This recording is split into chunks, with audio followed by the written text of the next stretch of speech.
Design కలనైన సత్యంబు పొలకనల్లని వాడు మాయ మాటలు సొమ్ము దిగివాడు కుల గర్భమున పేదలు కొంపలార్చెడు వాడు లంకంబులకు వెలవెంచువాడు చెడు ప్రవర్తనందు జలగి తిరుగువాడు వాయు వరసలకు నీళ్లు వదులువాడు ముచ్చటలాడుచు కొంపలు ముంచెడువాడు కన్నవారలం గెంచువాడు పొడవిలో నరరూపుడై పుట్టియున్న రాక్షసుడుగాక వేరవున రామచంద్ర కృపనిధి ధరనాగర కుంట పౌరి వేణు గోపాలకృష్ణ మధ్వేల్పు సౌరి.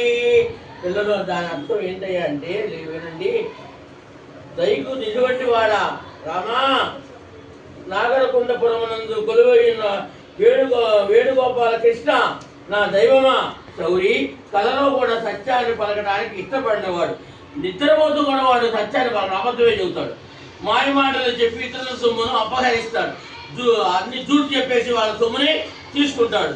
కులగర్వంతో పేద ఎండను నాశనం చేస్తాడు. లంచాలను ఇచ్చి లంచాలను పెంచుతాడు. చెడు ప్రవర్తనతో తిరిగేవాడు. వాయు వరుసలు పాటించడు. అక్క చెల్లి తమ్ముడు అన్న అమ్మ నాన్న అటువంటివి ఏవి వాడికి అక్కర్లేదు. వాడు చెడ్డవాడు కదా. నవ్వుతూ ముచ్చటలాడుతూనే ఎదుటి వారిని నాశనం చేయడానికి ప్రయత్నం చేసేవాడు.